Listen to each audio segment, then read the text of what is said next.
Eu tenho na minha mão aqui um relatório escrito pela Agência Internacional de Energia, intitulado Potenciar as Transições Energéticas Urbanas, Smart Cities and Smart Grids, que foi apresentado na reunião do G7 pelos ministros do Clima. Conclusão do relatório. Atualmente, as cidades são responsáveis por 70% das emissões de gases de efeito estufa e 75% do consumo global de energia. Ou as vacas do mundo inteiro estão morando nas cidades, ou dado que Vossa Excelência me trouxe aqui, é uma mentira deslavada. Culpar a proteína animal pelo desastre climático é uma piada, assim, levado ao nível da loucura. Porto Alegre está imerso numa fumaça. Nariz trancado, olhos ardendo, garganta sofrendo.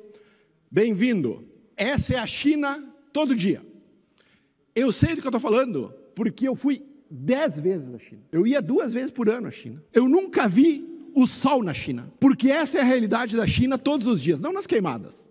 Em qualquer momento do dia, 365 dias por ano. 1/3 de toda a poluição do planeta vem da China, aliada desses caras aqui que vêm dizer que protege o clima. Isso é uma piada. E aí eles culpam Bolsonaro pelos problemas climáticos. Outra piada. Nunca assumem a responsabilidade de nada. Destroem tudo. Tudo. Destroem clima, destroem economia, destroem a liberdade e vem aqui falar de Bolsonaro. A piada. Todo dia é isso. Um bando de irresponsáveis que não tem hombridade de assumir a responsabilidade pelo que fazem. Bolsonaro. Eu nunca vou me esquecer o apelido que deram para Bolsonaro. Essas queimadas deste ano bateram o recorde. São a maior da história.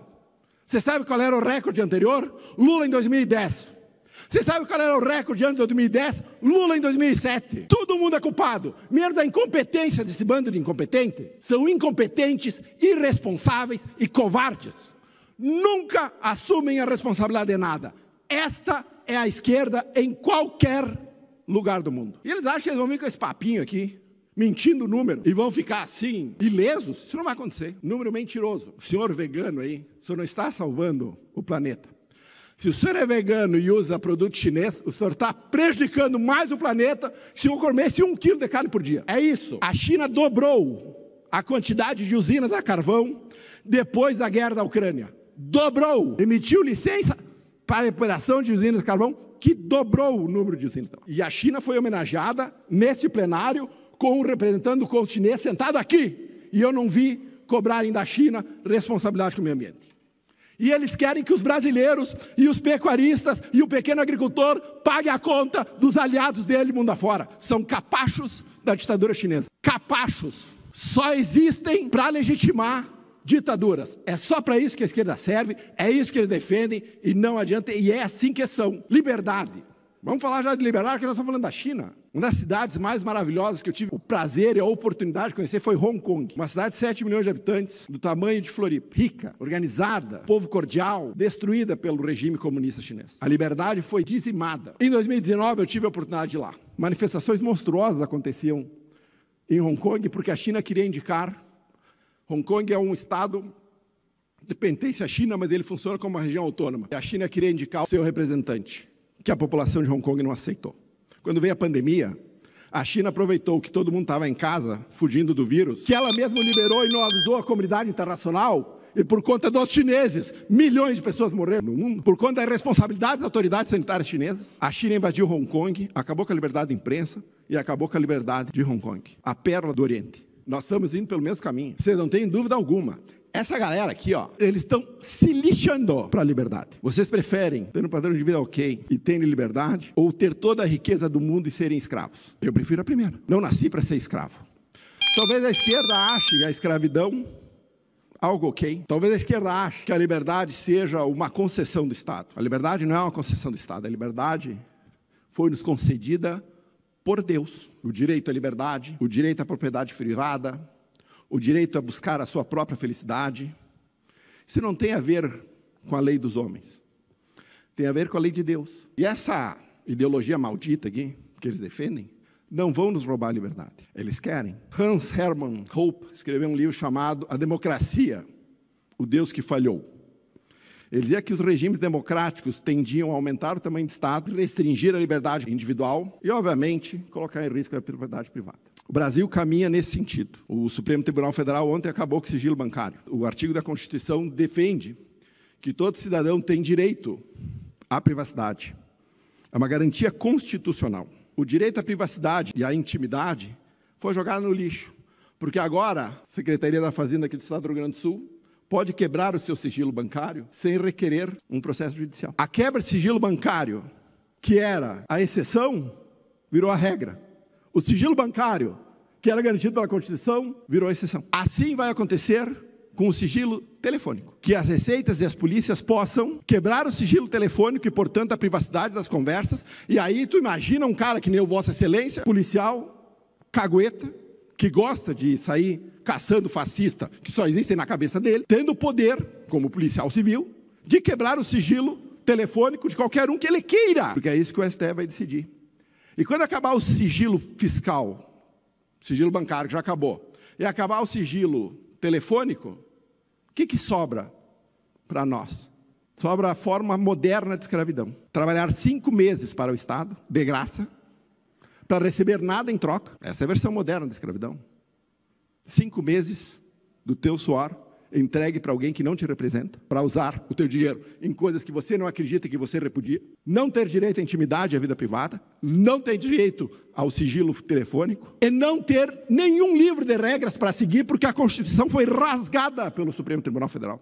Foi jogada no lixo. A Constituição Federal virou uma peça de ficção. Nenhuma das garantias de liberdade colocadas naquele livreto estão hoje valendo no Brasil. Você pode ser preso sem o devido processo legal, você pode cumprir pena sem ter sido condenado. O juiz, ele pode ser instrutor do processo, ele pode ser o investigador, ele pode ser a vítima, ele pode ser tudo. E esse é o Brasil que nós temos. O Brasil onde a liberdade caminha para seu fim. Mas não pensem que nós vamos perder a liberdade sem brigar. Não com violência, porque a violência é um instrumento que a esquerda usou mundo afora. A violência é um instrumento revolucionário que a esquerda sempre quis contra aqueles que eles discordassem. Por isso que onde a esquerda fez a revolução, a primeira coisa que ela fazia era botar a gente no paredão e matar quem discordasse. É assim na China, é assim na Coreia do Norte, foi assim em Cuba, será assim no Brasil se nós deixar esses caras continuarem a avançar. Mas eles não vão avançar sem resistência. Então, quando ele chama de terrorista os presos de 8 de janeiro, que não cometeram nenhum crime, ele simplesmente faz aquilo que a esquerda defende o tempo inteiro: persiga seus opositores. Depois eles vêm com o papinho em rede social, dizendo que ele não concorda com o que está acontecendo na Venezuela. Mentira! O sonho da esquerda é que no Brasil se repita o que está acontecendo na Venezuela, é que nós possamos prender toda a oposição. Isso é uma coisa que a humanidade, que é belo, que é lindo na humanidade, é que eu tenho um pensamento diferente do teu, tenho um pensamento diferente do teu, e a diversidade de pensamento na democracia faz com que todos nós cresçamos. Essa galera aqui, ó, esse bando de autoritário, quer criar a sociedade de pensamento único e homogêneo. Se não pensa como eu, paredão, ou prisão, ou fuga. Como que eu vou fazer isso? Não faz diferença porque não há mais sigilo. E eu posso te perseguir da maneira que eu quero. O sistema estava representado em Brasília no 7 de setembro. O sistema estava representado pelo presidente Lula, o governo. Estava representado pelo ministro Barroso, presidente do STF. E estava representado pelo Pacheco, presidente do Congresso. Todos eles riram das manifestações em São Paulo, porque também é representativo. O sistema ri do povo. Esse sistema podre, que não representa a população brasileira, esse sistema que entrega o Brasil, ou leva o Brasil para um caminho sem liberdade, sem prosperidade, ri da cara do povo, porque eles são prósperos. Eles se adonaram da máquina do Estado, eles se adonaram do poder repressor do Estado, para dizimar as liberdades e perseguir quem discorda. E esses caras vêm querer exaltar a virtude aqui nessa tribuna, como se fossem paladinos da democracia, quando a única coisa que defendem é a ditadura mundo afora. Isso não vai acontecer. Nós temos que derrubar esse sistema. Temos que redesenhar o sistema. O sistema foi feito e foi projetado para não aceitar mudanças.